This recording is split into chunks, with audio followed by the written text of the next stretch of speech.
आपने जादूगरों के शोज देखे होंगे स्टेज पर।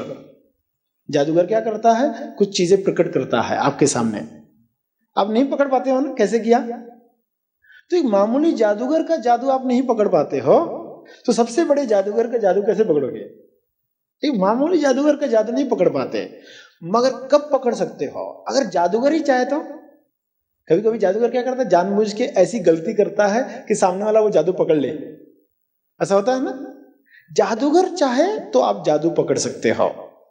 तो वैसे ही ईश्वर की कृपा हो तो हमें ये माया का पर्दा जो है, माया का जो जाल है, ये समझ में आए और हम उससे बाहर हो जाए। तो उसके लिए ये प्रार्थना होनी चाहिए कि अब तुम हम पर कृपा करो ताकि इससे हम बाहर आ पाए।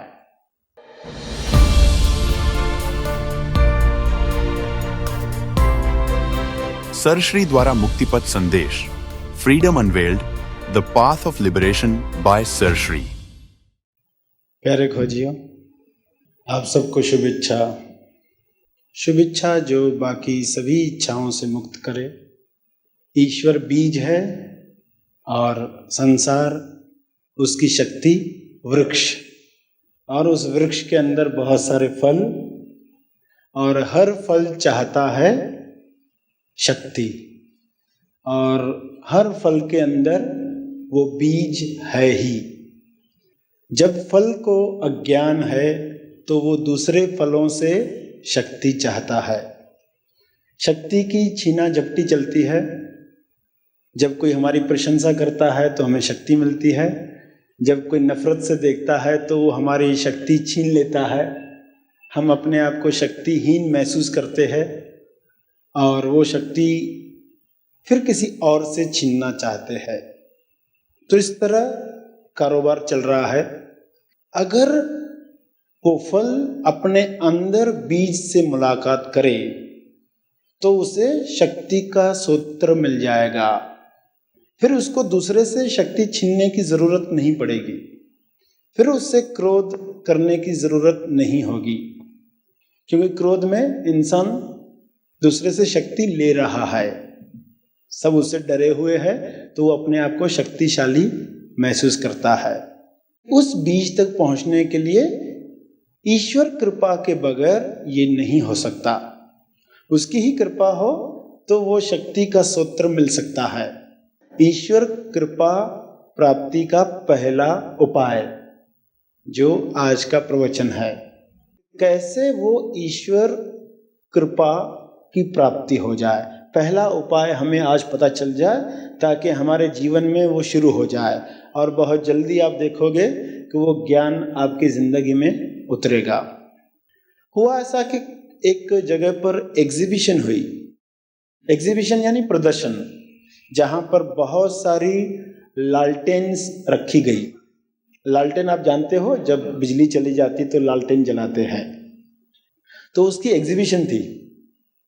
तो मोटी पतली लंबी ठिंगनी, लाल पीली, इंपोर्टेड देशी, ऐसी बहुत सारी लालटेन हॉल में रखी गई है। और फिर कोई चीफ गेस्ट है, कोई आया है वहां पर देखने के लिए। उसने सभी लालटेन्स को देखा और कहा कि इनको चालू क्यों नहीं रखा है, इनको जलाया क्यों नहीं है, क्योंकि अगर जलाते हो तो बहुत सारी रोशनी होगी। तो उन्होंने कहा हमने जलाया है इसको, मगर उस शीशे के ऊपर कालक लगी हुई है। आप जानते हो लालटेन जलती है तो एक कालक तैयार होती है जो शीशे के ऊपर लग जाती है। ये कालक जो है उस ज्योति को जो अंदर जल रही है उसको ढक दिया है। हालांकि शीशे के ऊपर वाइपर लगाए हुए हैं। वाइपर आप जानते हो कार के आगे लगे होते हैं, बारिश आती तो वो चलते हैं और पानी को हटा देते हैं, कचरे को हटा देते हैं। तो वैसे उस लालटेन पर वाइपर भी लगा हुआ है। तो बताया कि लालटेन जल रही है मगर कालक की वजह से रोशनी दिखाई नहीं दे रही। तो जो पर्सन आया था उसे वो समझ थी, तो उसने कहा एक काम करो, जो ज्योति अंदर जल रही है उसको बढ़ाओ। ये जो चरखा लगा हुआ है इससे बाती ऊपर आएगी, ज्योति प्रखर होगी। तो उन्होंने कहा क्या फायदा, क्योंकि कालक तो लगी हुई है। उन्होंने कहा करके तो देखो, और उन्होंने उस बाती को थोड़ा ऊपर बढ़ाया और वो जो रोशनी है प्रखर हुई। रोशनी प्रखर होते ही देखा गया कि वो वाइपर चलना शुरू हो गए। वो जो वाइपर लगे थे वो चलना शुरू हो गए, कालक साफ हो गई और उसका प्रकाश पूरे हॉल में फैल गया। एक अजीबोगरीब नजारा, सभी लोगों को आश्चर्य हुआ, अरे ये हम नहीं जानते थे, ये हमें पता होता, अच्छा हुआ आपने बताया। क्या ऐसा कुछ है कि जो वाइपर है इसकी कनेक्शन है उस ज्योति से, ज्योति बड़ी वाइपर चालू हो गया। हम तो सोच रहे थे कुछ फॉल्ट है उसके अंदर। तो अब ये जो आपको उदाहरण बताया गया इसको समझें। लालटेन क्या है? हमारा शरीर छोटा है, मोटा है, पतला है, लंबा है, ठिंगना है, विदेशी है, स्वदेशी है, हिंदू है, मुसलमान है, बहुत सारे लेबल, बहुत सारे रंग, बहुत सारे पट्टे लगाए हुए, और उसके अंदर कुछ जल रहा है मगर उसका प्रकाश बाहर नहीं है। उसके अंदर जो शक्ति है उसका प्रकाश बाहर दिखाई नहीं दे रहा। तो फिर किसी ने क्या कहा कि कालक को हटा दो। कालक क्या है? कॉन्ट्रास्ट मन, तोलू मन। कॉन्ट्रास्ट माइंड यानी कि वो मन जो दो में विभाजित करता है। कॉन्ट्रास्ट का अर्थ ही है काला और सफेद। टीवी पर आपने देखा होगा एक बटन होता है जिस पर लिखा होता है कॉन्ट्रास्ट कंट्रोल, यानी आधा काला और आधा सफेद, ऐसा एक चित्र होता है उसके ऊपर, सभी ने देखा होगा। तो कॉन्ट्रास्ट मन क्या करता है? जो भी घटना हुई झट से बोलता है अच्छा हुआ, बुरा हुआ। अभी आप सुन रहे हो तो अंदर मन में चल रहा है, ये समझ में आ रहा है, ये नहीं आ रहा है। वो दो में विभाजित करता ही है, रात दिन, सुख दुख, मान अपमान, जीवन मृत्यु।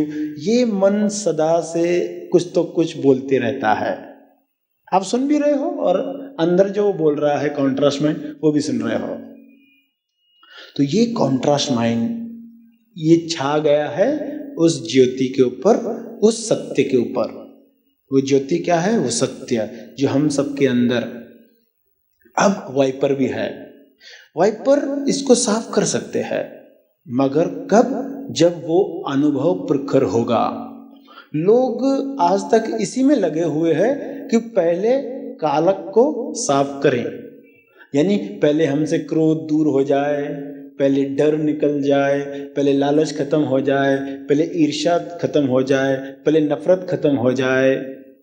सब इसी में लगे हुए हैं और जिंदगी भर काम करते रहते। एक कहता है मैं क्रोध पर काम कर रहा हूं, पूरी जिंदगी बीत गई फिर भी कंट्रोल में नहीं आया।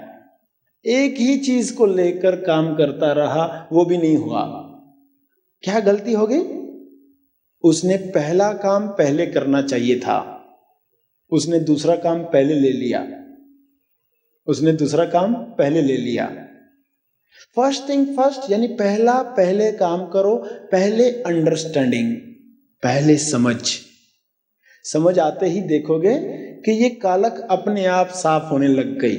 एक एक से युद्ध नहीं करनी पड़ेगी। आज क्रोध से युद्ध करें कि नफरत से करें, द्वेष से करें, डर से करें, लालच से, एक एक से मुकाबला करेंगे, जिंदगी बीत जाएगी।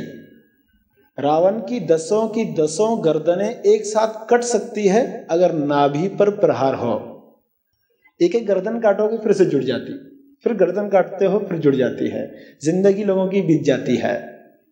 मगर वो जो पर्सन आया था उसने कहा, जिसको परख थी इस बात की, जो पारखी था, उसने कहा ये जो चक्का है इसको घुमाओ, इससे बाती ऊपर आएगी। पहला काम उन्होंने पहले किया और देखा कि कालक साफ होते गई और फिर वो नया दृश्य प्रकट हुआ जिंदगी में। तो कॉन्ट्रास्ट माइंड को हटाना है तो उसे मिले समझ। वो जो वाइपर है वो है वो समझ, और वो ज्योति जो हमारे अंदर का सत्य जो प्रकट होने लग जाए, जिसके लिए आज आप यहाँ पर आए हो। इस कॉन्ट्रास्ट मन से मुक्ति पाने के लिए, अंदर के आनंद को जगाने के लिए।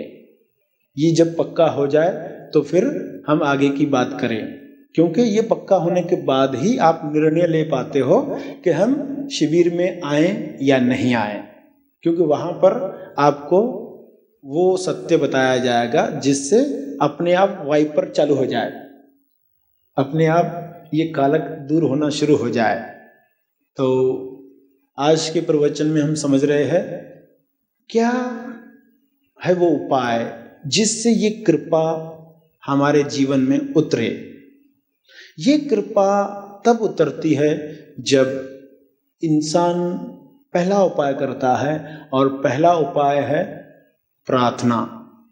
तो ईश्वर कृपा हो हम पर, उसके लिए प्रार्थना है पहला उपाय। और प्रार्थना की शक्ति अभी आप नहीं जानते, और आज तक कोई इंसान जान नहीं पाया है। कुछ बातें ऐसी है विश्व में जिनके बारे में अभी भी साइंस पूरा नहीं जान पाई है। तो प्रार्थना एक ऐसी चीज है जिसके अनंत फायदे हैं। आप पढ़ते रहते होगे, सुनते रहते होगे, अपने जीवन में देखा होगा, डॉक्टरों के मुंह से सुना होगा कि जब उन्होंने सारी होप, सारी उम्मीदें छोड़ दी, फिर भी कुछ हुआ ऐसा, वो पेशेंट ठीक हो गया। आश्चर्य होता है। ये प्रार्थना की शक्ति है, और इसके उदाहरण हमें देखने को मिलते रहते हैं। प्रार्थना जब होती है, शुरुआत में होती है, तो छोटी छोटी चीजों के लिए होती है, मगर धीरे धीरे इंसान समझते जाता है अरे इसकी तो शक्तियां अनंत है, हम तो बहुत थोड़ा मांग रहे हैं। अलादीन का चिराग आपको मिल जाए, किसी को अलादीन का चिराग मिल जाए और उसको कहे जिनको जब मैच बॉक्स लेकर आओ मार्केट से, माचिस, तब क्या कहोगे? अरे अलादीन का चिराग तुम्हारा दुकान ही हो सकता था, है ना? पूरा दुकान तुम्हें मिलता और तुमने क्या मांगा? माचिस। अलादीन का चिराग। प्रार्थना की शक्ति आप जानोगे तो समझोगे कि इससे क्या नहीं मिल सकता, उसके अंदर पावर है। तो एक प्रार्थना पर सर्वेक्षण की गई जिसमें जाना गया कि आपके आजू बाजू में जो लोग हैं, कितने प्रतिशत लोग प्रार्थना करते हैं और कितने नहीं करते। तो 90% लोग प्रार्थनाएं करते हैं, 90% प्रार्थनाएं करते हैं, और 10% प्रार्थनाएं नहीं करते। अब 10% नहीं करते होगे तो कोई नास्तिक हो गए, इस तरह के लोग हो गए, हो सकता है, या उनको प्रार्थना के बारे में पता ही नहीं है इसलिए नहीं करते होगे। फिर एक सवाल उनसे पूछा गया था, तो उसमें क्या सवाल पूछा गया कि आप जो प्रार्थना करते हो, कितनी प्रतिशत तुम्हारी प्रार्थना सुनी गई है? कितनी प्रतिशत सुनी गई? आपने तो प्रार्थना की, उसका रिजल्ट कितने प्रतिशत आया? और नहीं आया तो आपके ऊपर क्या प्रतिक्रिया हुई? प्रार्थना आपने की और नहीं सुनी गई तो आप पर क्या हुआ? तो अलग अलग लोगों ने अपने अपने बताया है कि मेरे साथ ऐसा होता है। कुछ लोगों ने कहा कि हम सोचते हैं कि भगवान सुनता ही नहीं, बहरा है, हम तो कर रहे प्रार्थना, मजबूरी है और क्या कर नहीं सकते, कुछ सुनता ही नहीं है। तो कई सारे ऐसे लोग हैं जो ईश्वर को दोष देते हैं, वो प्रार्थना सुनता नहीं है। कई सारे ऐसे लोग हैं जिनके सवाल हमेशा रहते, क्या सवाल रहते कि ईश्वर ने ये ऐसा क्यों बनाया, वो ऐसा क्यों बनाया, ये गरीब क्यों है, ये अमीर क्यों है। उनके ये सवाल खत्म ही नहीं होते, जिंदगी भर वही सवाल पूछते रहते, फिर ऐसा क्यों, फिर वैसा क्यों।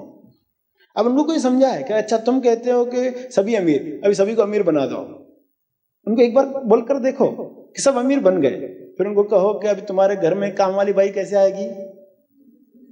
अब तुम अपने घर की हालत सोच कर देखो तो कहा नहीं, कुछ गरीब अच्छा है, वरना क्या हालत हो जाती है उन लोगों की जिनको हैबिट पड़ गई है, सर्वेंट चाहिए, नौकर चाहिए, दुकान पर चाहिए, कुछ कैसे चलेगा सब कारोबार। तो उनको जरा एक नया ढंग देखने का मिलता है।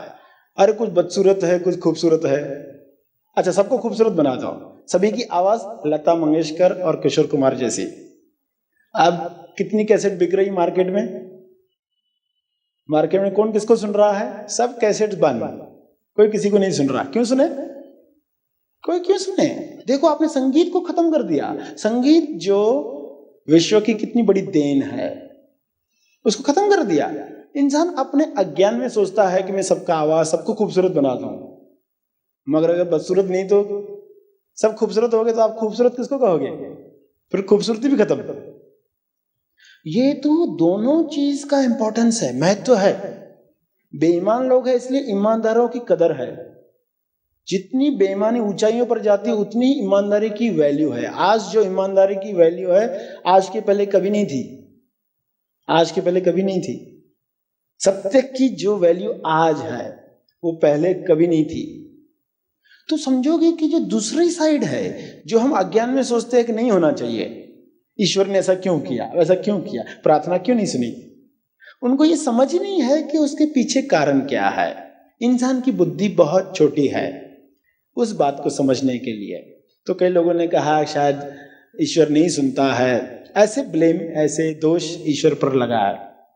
एक राजा ने जब देखा कि चिड़ियाएं आती है, अनाज खाती है, तो उसने कैलकुलेशन निकाला, अगर चिड़ियाएं सब मार दी गई तो कितनी अनाज की बचत होगी। और उसने ऑर्डर निकाला, अरे इतना अनाज चिड़िया खा जाती है, तो जो भी चिड़ियों को मार कर लाएगा उसको इनाम। और ऐसा किया गया। कुछ ही समय के बाद सब चिड़ियाएं खत्म।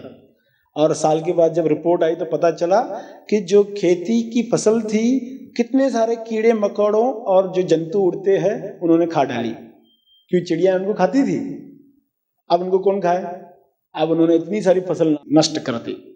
तब उस राजा को अक्ल आई कि चिड़िया जो है उसकी अपनी वैल्यू है। तुम सोच रहे हो कि अनाज खा रही है, मगर उसका दूसरा पहलू देखा ही नहीं। दूसरा पहलू भी देखना आना चाहिए। तो प्रार्थना नहीं सुनी ईश्वर ने, इसलिए हमने प्रार्थना करना छोड़ दी, मगर उन्होंने दूसरा पहलू जाना ही नहीं। ये बात समझनी, देखो क्या क्या गलतियां हम करते आए हैं। जब तक ये समझ नहीं आएगी तब तक सही प्रार्थना नहीं होगी। ये तो अच्छा है कि हम छोटी छोटी चीजें मांगते हैं। कुछ लोग सोचते हैं कि ईश्वर से छोटी चीजें नहीं मांगनी चाहिए, कि मुझे पेन चाहिए, ऐसा नहीं मांगना चाहिए। अरे किससे मांगोगे, और उससे नहीं मांगोगे तो किससे मांगोगे। ऐसी चीजें मांगकर आप सीखो प्रार्थना कैसे करनी, क्या गलतियां करते हो और वो गलतियां सुधार कर आखिर में वो चीज मांगे उच्चतम। पहले छोटी छोटी चीजें उसमें सीखें। प्रैक्टिस के लिए कुछ चाहिए कि नहीं, तो पहले छोटी छोटी चीजें मांगकर प्रैक्टिस करें कि प्रार्थना कब सुनी जाती है, कैसे सुनी जाती है। बाद में फिर असली चीज मांगे। अलादीन के चिराग से फिर क्या मांगेंगे आप, एक चिराग और दे दो, है ना, कहीं ये खो जाए तो ये चिराग खो, एक तो पहले एक चिराग लेके रख देंगे कबर्ड में कि कभी ये गुम हो गया तो। अलादीन का चिराग सभी उसके पीछे पड़े थे ना, हमको चाहिए हमको चाहिए, तो कोई छीन के भी गया था, हमारे पास एक चिराग है। पहले ही हमने चिराग से एक चिराग मांग लिया। ईश्वर से क्या मांग लिया, ईश्वर ही मांग लिया। ये है आगे जो उच्चतम चीज जो मांगोगे ईश्वर से ही। अभी तुमसे कम कुछ नहीं चाहिए, अब तक ये दे रहे थे वो दे रहे थे, मगर अब तुमसे कम कुछ नहीं चाहिए।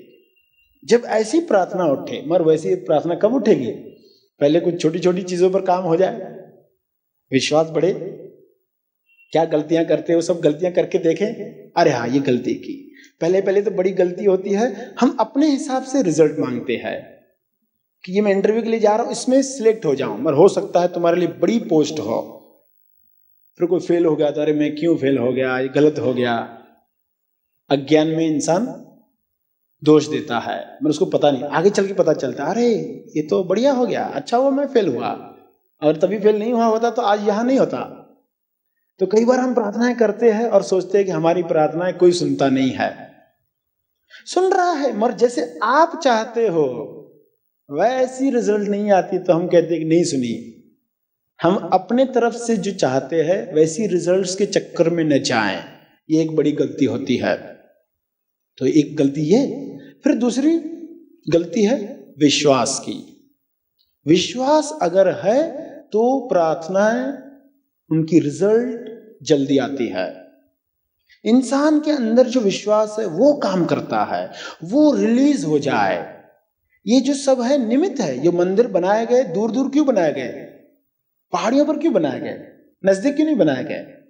क्योंकि जब इंसान वहां से जाकर आता है, कुछ करके आता है ना, इतना चढ़ना पड़ता है, बॉडी को तकलीफ होती है, फिर जब जाकर आता है तो उसका विश्वास बढ़ता है। अभी मैं वो जाकर आया ना, अभी वहां बाल कटवा के आया, वहां ये करके आया, वहां वो, अब मेरा काम होगा। अब वो विश्वास बढ़ा, वो रिलीज हुआ और उसकी वजह से रिजल्ट आई। तो मुख्य है विश्वास। विश्वास है तो रिजल्ट जल्दी आती है। तो प्रार्थनाओं में विश्वास कैसे आए उस पर काम करना चाहिए। एक पर्सन था जिसको सर्प मंत्र चाहिए था, उसको बड़ी इच्छा थी कि मुझे सर्प मंत्र मिले। सर्प मंत्र क्या होता है कि किसी को सांप ने काट दिया तो अगर आप उसके ऊपर वो मंत्र पढ़ते हो तो सांप का असर नहीं होगा। मंत्रों की शक्ति होती है। तो उस इंसान की बड़ी इच्छा थी। फिर एक दिन क्या हुआ कि साधुओं का एक टोला आ गया गांव में। तो किसी ने कहा देखो साधु महाराज बहुत सारे आए हुए हैं, उनसे जाके मांगो। वो गया उधर और उनको कहा कि सर्प मंत्र दो। तो उन्होंने कहा पहले हमारे लिए व्यवस्था करो। तो अपने खेत में उनके लिए उसने रहने की व्यवस्था की। अब शाम में मिलने के लिए गया तो देखा कि उन साधुओं ने उनकी खेती की फसल जो थी, भुट्टे की फसल थी, उन्होंने सब भुट्टे तोड़कर पकाकर खा लिए, पूरा खेती नष्ट कर डाला। इसने जाके कहा कि अभी तो सर्प मंत्र दे दो। तो जो साधु था, एक जो मुख्य था प्रधान, उसने कहा कि मंत्र सुन लो। उन्होंने मंत्र कुछ शब्द दोहराए। क्या शब्द दोहराए? साधु आया, मौज मनाया, बूटा खाया और पीठ पे थपकी दे दी, एक चप्पत दे दी और वो चले गए। अब उसने वो शब्द पकड़ लिए, ये मंत्र है। हालांकि वो जो साधु थे वो अपने मौज में कुछ बोलकर चले गए। अब क्या हो गया कि लोग उसके पास आते, सर्प मंत्र है इसके पास, और फिर ये क्या बोलते, साधु आया, मौज मनाया, बूटा खाया, और उनको जोर से चप्पल मारता है और सांप का जहर का असर खत्म। बहुत सारे लोग आते, सब ठीक होते हैं। एक दिन एक मित्र आया उसका और उससे पूछा ये सर्प मंत्र कैसे मिला तुम्हें? तो उसने पूरी स्टोरी बताई। अरे उसने कहा अरे साधु महाराज तो अपने धुन में थे, गांजा चरस पिया रहेगा, कुछ तो बोल दिया और तुम वो पकड़ के बैठ गए ये मंत्र करके। उसको डाउट आया ऐसा है क्या? फिर दूसरे दिन ही कोई आया था पर्सन, सांप का काटा हुआ। उसने जब वो मंत्र दोहराया तो डाउट आया अंदर, बोलते होते डाउट आ गया ना ये मंत्र है क्या? उन्होंने सिर्फ अपनी धुनकी में बोल दिया, थपकी दे दी और उस कांटे का जो जहर था खत्म ही नहीं हुआ। अरे क्या हो गया? फिर इसने कहा अरे अभी मुझे याद आया कि साधु महाराज ने जो मंत्र दिया था उसने कहा था 2 साल के लिए काम करेगा। अब 2 साल हो गए, अभी नहीं होने वाला कुछ। उस दिन के बाद कोई उसके पास आता नहीं, क्योंकि उसका असर खत्म हो गया, क्योंकि विश्वास खत्म हो गया। वो डाउट आया, विश्वास का पावर खत्म हुआ। तो देखो विश्वास का अपना पावर है। ये अंधविश्वास न हो बल्कि समझ के साथ विश्वास आए तो बड़ा काम हो सकता है। अंधविश्वास नहीं, समझ के साथ विश्वास हमारे जीवन में प्रकट हो। फिर तीसरी गलती और ये होती है कि धीरज जो चाहिए रिजल्ट आने तक। कोई पर्सन प्रार्थना में किस तरह करता है, हे ईश्वर मुझे धीरज दो मगर जल्दी, धीरज दो मगर जल्दी, वो भी जल्दी चाहिए। तो इसकी वजह से लोगों जल्दी से अपना विश्वास खो देते हैं। अरे मैंने 1 बार किया, 2 बार किया, नहीं हो रहा, छोड़ो, प्रार्थना करना बंद। फिर एक गलती होती है कि प्रार्थना के साथ जो भाव चाहिए, भावना, वो अगर नहीं है तो रिजल्ट नहीं आती। भावना क्या कहती है कि आप जो प्रार्थना कर रहे हो शब्द है उसमें, मगर उसके पीछे भावना नहीं है तो रिजल्ट नहीं आएगी। शब्द से ज्यादा इंपॉर्टेंट है भाव, कर्म से ज्यादा इंपॉर्टेंट है भाव। कोई पर्सन दान दे रहा है, अब उसके अंदर जाकर देखो भाव क्या है। 1 लाख रुपया दान दिया, मगर अंदर से क्या है कि पिछली बार दिया था, इस बार देना ही पड़ेगा, मजबूरी है। बाहर से देखने वाले लगेगा कितना बड़ा कर्म किया, इसका फल कितना बड़ा आएगा।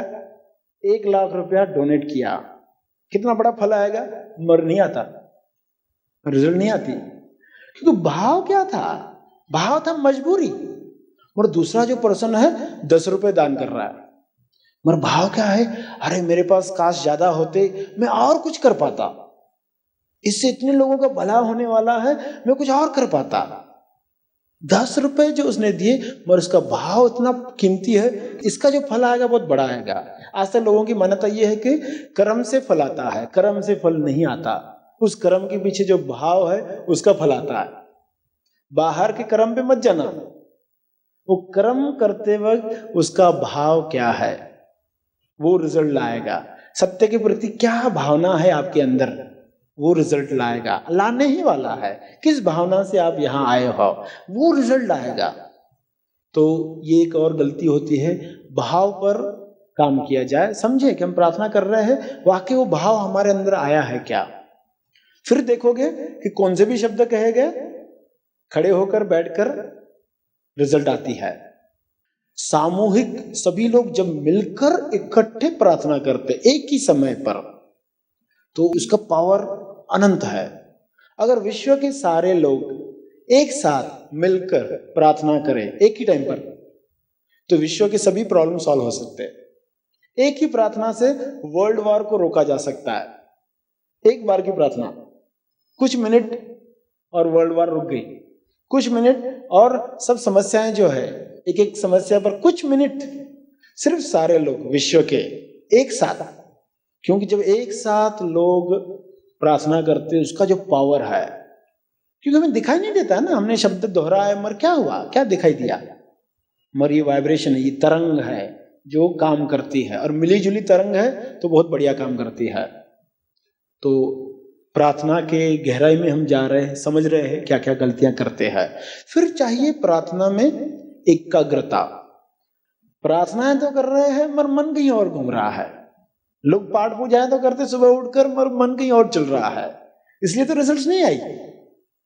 रिजल्ट आनी चाहिए थी, इतने सालों से प्रार्थनाएं करते आ रहे हैं, तो मन कहीं और है। अगर तो थोड़ा सा भाव हो, थोड़ा सा धीरज हो, थोड़ी सी एकाग्रता हो, थोड़ा सा विश्वास हो और थोड़ी सी समझ हो, तो देखोगे कि प्रार्थनाओं की रिजल्ट आती ही है। और ये समझ आती है कि जो जादूगर है उसकी कृपा के बगैर ये माया का जादू टूटने वाला नहीं है।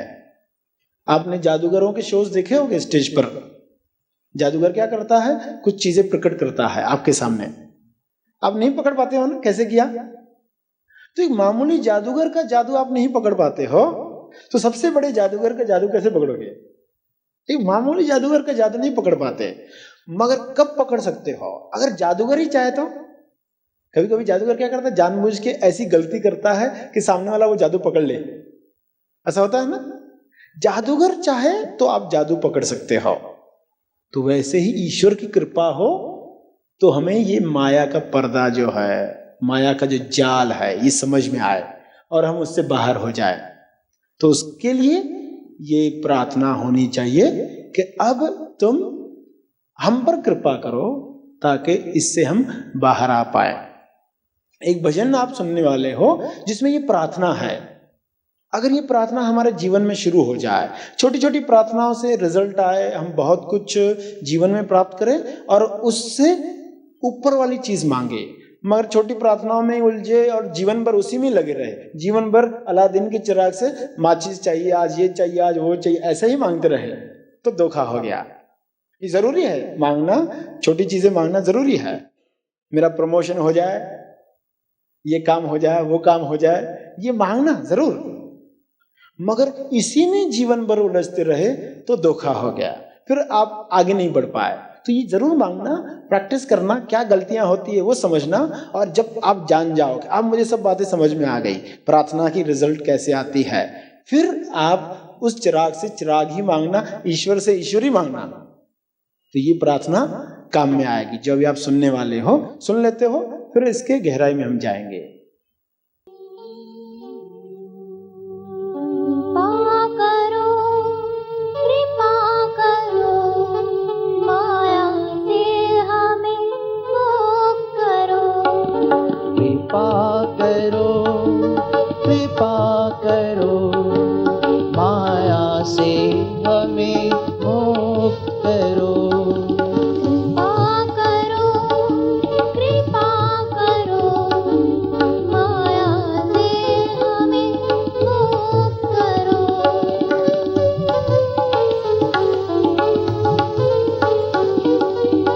कष्ट है माया, क्लेश है माया, कष्ट है माया, क्लेश है माया, कष्ट है माया, क्लेश है माया, कष्ट है माया, क्लेश है माया।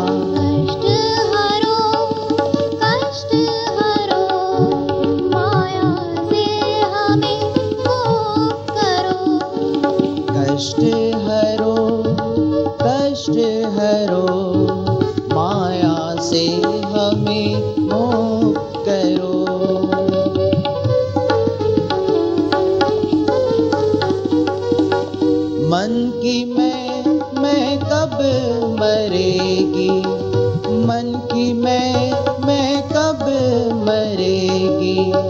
मन की मैं कब मरेगी, मन की मैं कब मरेगी।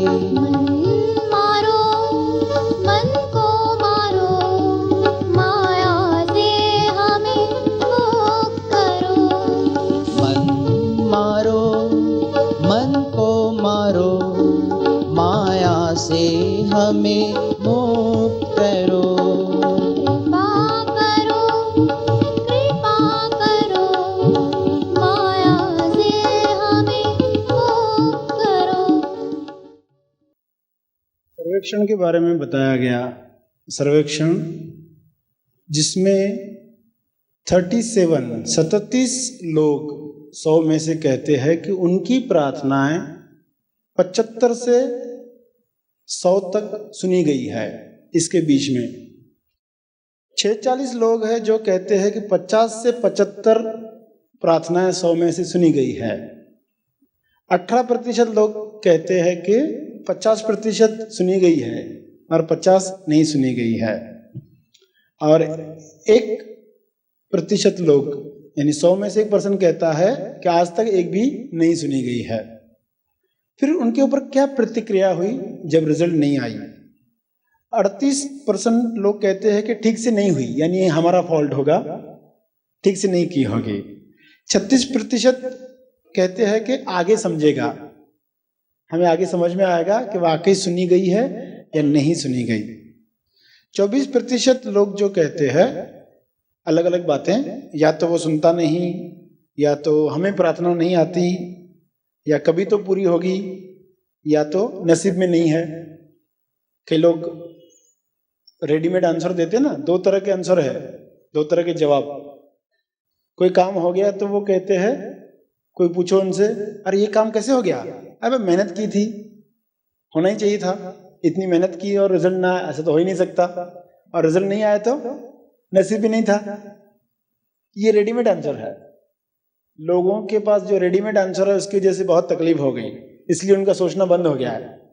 या तो कहेंगे मेहनत की थी, या तो कहेंगे नसीब में नहीं था, पिछले जन्म के कर्म थोड़े कम पड़ गए, पिछले जन्म के पुण्य थोड़े कम पड़ गए, इसलिए ये नहीं हो पाया।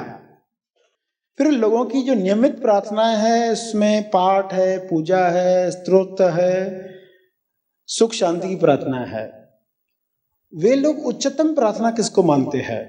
तो उसमें 28% लोग उच्चतम प्रार्थना इसको मानते हैं कि वे ये कहते हैं कि कृपा करके जो कृपा कर रहे हो वो कृपा चालू रखो, कृपा करके जो कृपा कर रहे हो वो कृपा चालू रखो, यानी बहुत कुछ पहले ही मिला है। 14% जो लोग हैं नाम सिमरन जप पाठ करते हैं। 48 यानी लगभग 50 लोग ये कहते हैं कि हमारी उच्चतम प्रार्थना क्या है? सुख शांति, सुख शांति अपने लिए औरों के लिए। और 10% लोग हैं जो इस तरह की प्रार्थना करते हैं कि shift us from darkness to light, हमें अंधेरे से रोशनी की ओर ले चलो। ये 10% जो लोग हैं ये बढ़ने चाहिए, क्योंकि अज्ञान से ज्ञान की तरफ, तेज ज्ञान की तरफ जब हम जाते हैं तो माया का पर्दा टूटता है। एक प्रार्थना में प्रार्थना करने वाला क्या कहता है कि हे ईश्वर, कृपा करके मेरी प्रार्थनाएं मत सुनना, कृपा करके मेरी प्रार्थनाएं मत सुनना, क्योंकि मैं जो प्रार्थनाएं करता हूँ अज्ञान में करता हूँ, मेरी समझ कम है, मैं तुमसे बहुत कुछ मांगते रहता हूँ, मुझे पता भी नहीं है वो मेरे लिए ज़रूरी है या नहीं है, इसलिए कृपा करके मेरी प्रार्थना मत सुनना। तुम जो चाहते हो वो मुझे देना, तुम जो मेरे लिए सही समझते हो वो तुम मुझे देना। प्रार्थनाएं तो फिर भी मैं करते रहूँगा, प्रार्थनाएं तो फिर भी मैं करते रहूँगा, मगर कृपा करके मेरी प्रार्थना मत सुनना। अब ये तो थोड़ी अलग ढंग की प्रार्थना हो गई है ना। एक अजीब प्रार्थना ये हो सकती है, एक पर्सन प्रार्थना क्या कर रहा है, हे ईश्वर मुझे कुछ बातों के लिए माफ करना, 3 बातों के लिए मुझे माफ करो। कौन सी 3 बातों के लिए माफ करो? पहली कि मैं तुम्हें ढूंढने के लिए अलग अलग तीर्थ स्थानों पर गया, काबा गया, काशी गया, इसके लिए मुझे माफ करना। तुम हर जगह हो ये जानते हुए भी मैं तुम्हें ढूंढने उन जगहों पर गया, इसके लिए मुझे माफ करना। अभी थोड़ी अजीब प्रार्थना होगी ना। और कहता है कि मैं रोया, ये चाहिए वो चाहिए, इसके लिए माफ करना, क्योंकि मैं जानता भी था कि मुझसे ज्यादा फिक्र तुम्हें है, मुझसे ज्यादा फिक्र मेरी तुम्हें है, ये जानते हुए भी मैं रोता रहा, इसके लिए माफ करना। और तीसरा, मैं तुमसे माफी मांग रहा हूं ये जानते हुए भी कि तुम गलती करने से पहले ही माफ कर देते हो, ये जानते हुए भी मैं माफी मांग रहा हूं, इसके लिए माफ करना। तो ये जैसे जैसे समझ बदलती जाएगी, आपकी प्रार्थनाएं बदलती जाएगी। आज बताइए, इसलिए आपको करनी है ऐसा नहीं है, वो समझ, वो भाव आपके अंदर अगर आया है तो इस तरह की प्रार्थनाएं हो सकती है। और जो उच्चतम है, फाइनल जो है, वो आगे आप शिविर में आकर ही जानते हो, मगर जो उच्च प्रार्थना है एक कहानी के द्वारा आपको समझ में आएगी। कहानी कहती है कि जादूगर ने अपने बेटे को मरते वक्त एक थैला दिया, चांदी के सिक्के भरा हुआ थैला, और कान में मरते वक्त 4 शब्दों की एक प्रार्थना कही और कहा ये प्रार्थना दोहराते रहोगे, ये थैला भरते रहेगा, तुम लुटाते जाओगे, खर्च करते जाओगे, और ये प्रार्थना दोहराते जाओगे तो थैला भरते जाएगा, ये कभी खाली नहीं होगा। 4 शब्दों की प्रार्थना उसको बताई, जादूगर मर गया। अब थैला भरा हुआ था, बड़ा बड़ा थैला था, तो उसको प्रार्थना याद ही नहीं रही, वो थैला खर्च करता रहा। कई दिनों के बाद जब देखा कि आधे से ज्यादा खाली हो गया, तो उसको याद आया, अरे पिताजी ने कोई प्रार्थना कही थी, क्या थी वो? 4 शब्द थे। अब तो उत्सुकता बड़ी, बड़ा याद किया, ये वो याद नहीं आया। फिर गया पड़ोसी के पास, उसको सारी दास्तान बताई, कहा तुम कुछ सुझा सकते हो? तो उसने कहा कि ईश्वर, प्रार्थना ये कर सकते हो, ईश्वर कृपया मेरी मदद करें, या ईश्वर मेरी मदद करो, ये 4 शब्द हो सकते हैं। ईश्वर मेरी मदद करो, जब आप हेल्प मांगते हो तो मदद मिलती, ये प्रार्थना रहेगी। उसने सुना, बोला नहीं ये शब्द तो नहीं थे, क्योंकि सुने हुए शब्द थे ना, ये शब्द तो नहीं थे। और कह के भी देखा, कुछ चांदी के सिक्के बड़े नहीं। फिर सोचा किसी और के पास जाए, पड़ोसी तो काम में नहीं आया। हमारी जिंदगी में कुछ पी अल्फाबेट के लोग हैं, एक आता है पड़ोसी, फिर दूसरा होता है पॉलिटिशियन, तो पॉलिटिशियन के पास गया, हर कोई प्रार्थना है क्या जिससे ऐसा सा हो जाए? तो उस नेता ने कहा कि ईश्वर को वोट दो, ये प्रार्थना रहेगी। अब उसने अपनी बुद्धि के हिसाब से, हर एक अपनी बुद्धि और समझ के हिसाब से बताएगा ना आपको। तो उसने कहा ये तो लगती नहीं है, कुछ अलग शब्द थे, मगर फिर भी कह के देखते, ईश्वर को वोट दो, ईश्वर को वोट दो, नहीं हुआ कुछ भी। फिर बोला अभी किसके पास जाए? फिर और कौन सा पी है? तो पंडित है, पुरोहित है, प्रीस्ट है, तो उनके पास पहुंच गया। अरे बताओ कुछ, क्या हो सकती है? तो प्रीस्ट ने बताया, गॉड, ईश्वर तुम महान हो, गॉड यू आर ग्रेट, ये प्रार्थना रहेगी, गॉड यू आर ग्रेट, ईश्वर तुम महान हो। तो सुना, बोला ये तो नहीं थी, पर फिर भी बोल के देखते हैं। फिर बोलकर देखा, चांदी के सिक्के नहीं बढ़े। फिर क्या करें? फिर आखिर में थक हार कर बेचारा बैठ गया। दरवाजे पर कोई भिखारी आया, उसने कहा दिन भर से भीख नहीं मिली है, कृपया कुछ खाने को दो। उसने कुछ खाना जो पड़ा था घर में निकाल के उस भिखारी को दिया, और उस भिखारी ने खाना खाया। और खाना खाने के बाद उसने कहा हे ईश्वर तुम्हारा धन्यवाद। तो उसको कहले, हाँ यही वर्ड्स थे, यही शब्द थे, हे ईश्वर तुम्हारा धन्यवाद।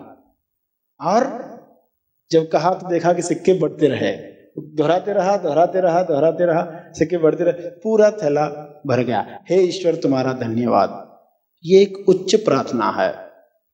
अगर ये 4 शब्द भी ज्यादा लगते हो, ईश्वर तुम्हारा धन्यवाद, 3 हो गया। ये अगर ये 3 भी ज्यादा लगते हो तो ईश्वर धन्यवाद, और ये 2 भी ज्यादा लगते हो तो धन्यवाद। एक शब्द धन्यवाद, ये एक उच्च प्रार्थना है। वो धन्यवाद, क्योंकि जिस चीज के प्रति हम धन्यवाद देते हैं वो बढ़ती है। इस इंसान ने उस भिखारी को मदद की, सेवा की, सेवा का असली महत्व है, उसको रहस्य पता चल गया। धन्यवाद देते ही देखा कि वो दौलत बढ़ते गई। जिस चीज के लिए आप धन्यवाद दोगे वो बढ़ेगी। पैसे के लिए धन्यवाद दोगे तो पैसा बढ़ेगा, ज्ञान के प्रति धन्यवाद दोगे तो ज्ञान बढ़ेगा। अरे सत्य के प्रति धन्यवाद दे रहे हैं तो ऐसी चीजें आपकी तरफ आने लग जाएगी कि सत्य आपको मालूम पड़ने लग जाएगा। अगर आज के प्रवचन से आपने धन्यवाद का शब्द भी समझा हो और आपके जीवन में धन्यवाद शुरू हो जाता है तो देखोगे कि जिन चीज़ों के लिए आप धन्यवाद दोगे वो चीज़ें बढ़ेगी। प्यार के लिए धन्यवाद देते हो तो आप देखोगे कि आपके जीवन में प्रेम बढ़ते जाता है। और यहाँ आए हो तो सत्य के लिए आए हो तो सत्य के प्रति धन्यवाद हो कि ऐसी चीज़ें सुनने को मिल रही है। क्योंकि कई सारे लोग ऐसे हैं जो मान्यताओं में जीते हैं, मान्यताओं में मर जाते, उनको जीवन का रहस्य कभी पता नहीं चलता। तो इसके प्रति धन्यवाद उठे और ये प्रार्थना कि कृपा करो, माया से हमें मुक्त करो, क्योंकि अब तुमसे कम कुछ नहीं चाहिए। अगर ऐसी मांग है तो देखोगे कि बहुत जल्दी वो चीज़ आपके जीवन में उतरने वाली है। आने वाले शिविर में उस पर काम शुरू होगा, उस ज्योति को बढ़ाया जाएगा, उस कालक को सीधे हटाया नहीं जाएगा, वाइपर खुद ब खुद चालू हो जाएंगे। मगर हमें काम करना है सत्य पर। उसके लिए आपसे इतनी सारी तैयारी करवाई गई है, आज उसकी बातें सब बताई गई है। 5 कृपाएं, पहले इंसान का जन्म मिलना, श्वास का चलना, प्यास का जगना दूसरी कृपा, किसी गुरु का मिलना तीसरी कृपा, चौथा उस पर विश्वास जगना, 5वां उसकी कृपा होना। तुम्हारा विश्वास जग गया, हमारे सामने वाला देना ही नहीं चाहे, नहीं है तुम्हारी पात्रता, तो उसकी भी कृपा होनी चाहिए कि नहीं। और गुरु कृपा से ही ईश्वर का दर्शन होता है और ईश्वर कृपा बगैर गुरु मिलता नहीं है। इसलिए ईश्वर को प्रार्थना पहले, क्या प्रार्थना? माया से हमें मुक्त कराओ। बस ये प्रार्थना जैसे गहराई में जाएगी गुरु खुद पहुंचता है, ज्ञान खुद पहुंचता है, या आपको बुला लेता है, या खुद पहुंचता है आपके दरवाजे पर, या आपको बुला लेता है। ये कुदरत का कानून है। अगर यहाँ की हवा बंद हो जाए, यहाँ की हवा बंद हो जाए तो बाहर की हवा को जोर से आना पड़ता है इधर, इसलिए तूफान लगता है। तूफान क्यों लगता है पता है? जब यहाँ की हवा बंद हो जाए तो बाहर की हवा को आना ही पड़ता है, रूल है, कुदरत का कानून है। तूफान लगता है तो ज्ञान का तूफान लगता है जब आप इस तरह की प्रार्थना करते हो कि माया से हमें मुक्त करो। तो ऐसी प्यास जगी है तो ये चीज़ें आपको मिलने वाली है। प्रार्थना की शक्ति के बारे में आपको बताया गया, सर्वेक्षण के बारे में बताया गया, विश्वास का इंपॉर्टेंस बताया गया, उसके अंदर धीरज कितना होना चाहिए इसके बारे में बताया गया। हम अपने हिसाब से रिजल्ट चाहते हैं। ईश्वर ने गरीब क्यों बनाया, ये क्यों बनाया, ऐसा क्यों बनाया, चिड़िया क्यों बनाई, अनाज खा जाती है। आप दूसरे एंगल से देखो, चिड़िया की भी ज़रूरत है, गरीबों की भी ज़रूरत है, बेईमानी की भी ज़रूरत है, बदसूरती की भी ज़रूरत है, सभी चीज़ों की ज़रूरत है। इसलिए है अज्ञान की वजह से हम बोलते हैं ऐसा क्यों है, वैसा क्यों है, हम नहीं मानते। और हमारी बुद्धि बहुत छोटी है उसको समझने के लिए। ये समझ है उस बुद्धि को बढ़ाने के लिए, उस अनुभव तक पहुंचाने के लिए, कॉन्ट्रास्ट मन से मुक्ति दिलाने के लिए, जिसकी तैयारी आपसे करवाई गई है। और एकाग्रता, मन वहीं रहे जहां आप प्रार्थना कर रहे हो, वो भाव, क्योंकि भाव से रिजल्ट आती है, कर्म से रिजल्ट नहीं आती। आज तक लोग यही सोचते हैं कर्म से रिजल्ट आती है। बच्चे प्रार्थना करते हैं तो आती है। बच्चों की तरह विश्वास हमारे अंदर जगे। और उच्च प्रार्थना क्या है, और धन्यवाद वाली बात बताई गई आपको। आज जो आपने सेवा का मौका दिया उसके लिए आपका धन्यवाद। Happy thoughts. हीलिंग का सरल अर्थ है भावनात्मक, मानसिक तथा शारीरिक तरीके से भी अच्छा महसूस करना। हीलिंग पाने के लिए emotional freedom technique, EFT, acupuncture, batch flower therapy जैसे अनेक मार्ग हैं। और जब बात इनर हीलिंग की आती है तो ध्यान एक शक्तिशाली उपाय है। अतः हमारे अंदर जाने अनजाने में दबी हुई ऐसी कई सारी बातें हैं जिनकी डीप हीलिंग के लिए सर श्री निर्मित स्पिरिचुअल हीलिंग कैंप, शरीर मन स्वास्थ्य की अदृश्य विधियां, experience inner healing through meditation, इस 2 दिवसीय निवासी रिट्रीट का जरूर लाभ लें। यह शिविर होने जा रहा है मनन आश्रम पर। ध्यान की शक्ति से शारीरिक और मानसिक स्वास्थ्य की दौलत पाने के लिए आज ही स्पिरिचुअल हीलिंग कैंप के लिए अपना रजिस्ट्रेशन करें। अधिक जानकारी के लिए संपर्क करें। धन्यवाद। Happy thoughts.